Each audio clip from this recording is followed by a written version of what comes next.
नमस्कार साथियों, स्वागत है आप सभी का अपने चैनल सनरे पे। मैं आपका एजुकेटर सुनील रे लेके आया हूँ द हिंदू में छपे एक एडिटोरियल के विषय में हम चर्चा करेंगे, जिसका शीर्षक है not taking sides on prime minister Modi's Ukraine visit. प्रधानमंत्री मोदी की जो हाल ही में यूक्रेन यात्रा हुई है, उसके महत्वपूर्ण बिंदुओं पर हम चर्चा करने वाले हैं इस वीडियो में।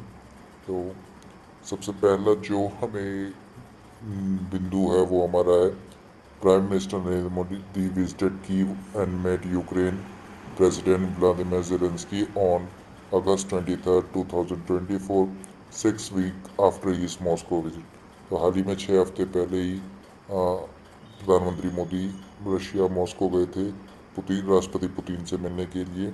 और आज यानी कल यानी 23 अगस्त 2024 को प्रधानमंत्री मोदी यूक्रेन के प्रेसिडेंट व्लादिमीर जेलेंस्की से मिलने गए हैं। The Kyiv visit was seen as an attempt to balance India's position on the Russia-Ukraine war। तो प्रधानमंत्री मोदी का जो ये कीव दौरा है, इसे एक प्रयास के रूप में देखा जा रहा है, जिसमें इंडिया जो है अपनी स्थिति को बैलेंस बराबर करने की कोशिश में है रशिया और यूक्रेन वॉर में।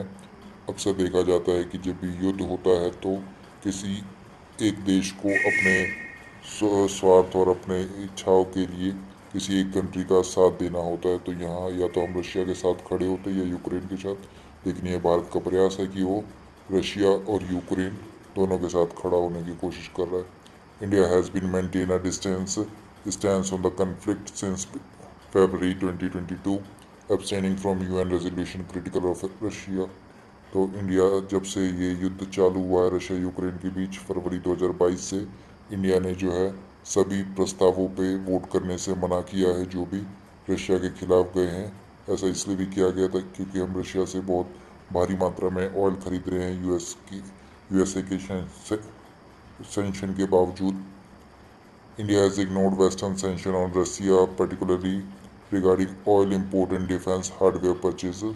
तो ये बात मैंने आपको बता दी कि इंडिया ने जो है सभी जो भी पश्चिमी देशों द्वारा रोक लगाया गया है रशिया पे कि उनके ऑयल इंपोर्ट और जितने भी डिफेंस हार्डवेयर पर्पस के लिए जो भी उनकी निर्यात होती है वस्तुएं, उन सब पर रोक लगाई गई है कि कोई भी देश बिना इनकी इजाज़त के नहीं खरीदेगा।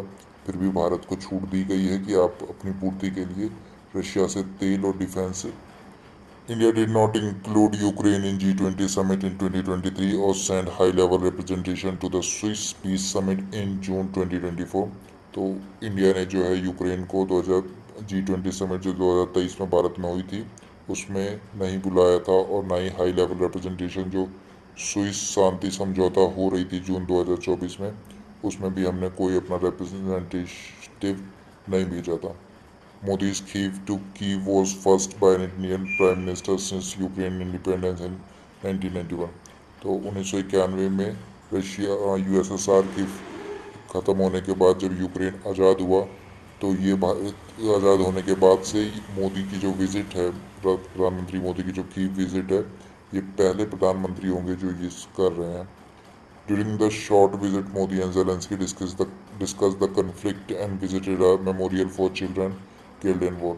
तो इस छोटे दौरे के अंतराल में मोदी और जेलेंस्की जो है, इन्होंने जो भी कन्फ्लिक्ट चल रहा है उनके रशिया के साथ उस पर वार्ता करी। और जो बच्चे मारे गए हैं इस वॉर में अब तक 2022 से, उनके लिए जो वॉर मेमोरियल बनाया गया था उसमें उन दोनों ने गए। Unlike other international leaders, Modi did not meet the war casualty or injured soldier and civilian।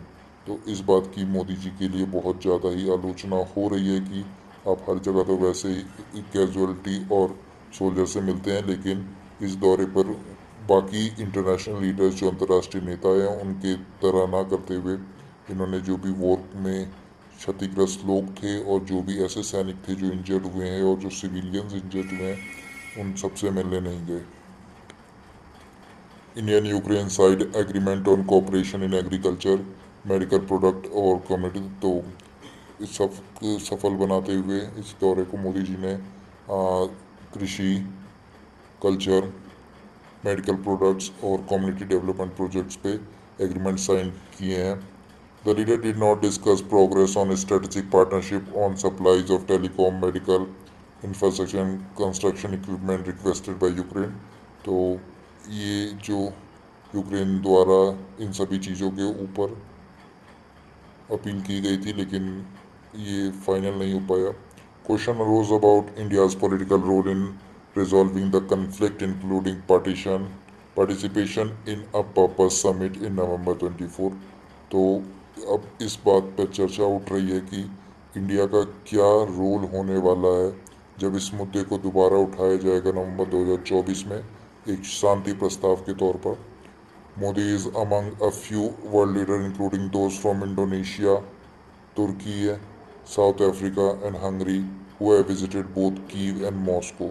तो मोदी इन सब देशों के नेताओं में से एक नेता बन चुके हैं जो दोनों देशों के साथ मिलकर खड़े हैं और शांति वार्ता के लिए अपील कर रहे हैं.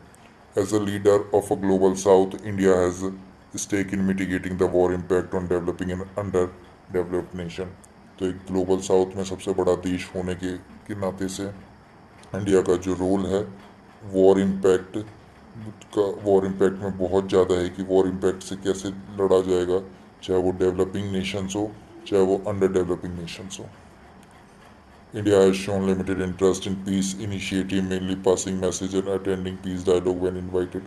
तो इस बात के लिए भी भारत की बहुत ज़्यादा आलोचना हो रही है कि हमने सिर्फ अभी तक शांति वार्ता के लिए ही अपील कर रहे हैं और सिर्फ एक दूसरे को हम संदेश भेज रहे हैं और खाली हमारी जो शांति वार्ता है उसमें पहुंच जाते हैं बात करने के लिए. हम अपनी तरफ से कोई प्रयास नहीं कर रहे, कोई दबाव नहीं डाल रहे, ना रशिया पे ना यूक्रेन पे, ना और उनसे सामान भी खरीद रहे हैं जो इनडायरेक्टली उनके वॉर में ही मदद कर रहे हैं. The visit was seen as following from without significant advancing global peace effort. तो इस दौरे को देखा जा रहा है कि इस दौरे से कोई भी बड़ा जो है ग्लोबल वैश्विक शांति प्रयास के लिए कोई भी बड़ा कदम नहीं उठाया गया. The substance of the visit did not greatly outweigh it's symbolism. तो ये जो दौरा था ये सिर्फ एक प्रतीकात्मक बन के रह गया है. अब धन्यवाद साथियों, ये था हमारा प्रधानमंत्री मोदी के यूक्रेन दौरे पे एक छोटा सा द हिंदू का आर्टिकल, उस पर हमने थोड़ी सी चर्चा करी. आगे भी हम ऐसे आपके लिए वीडियो लाते रहेंगे.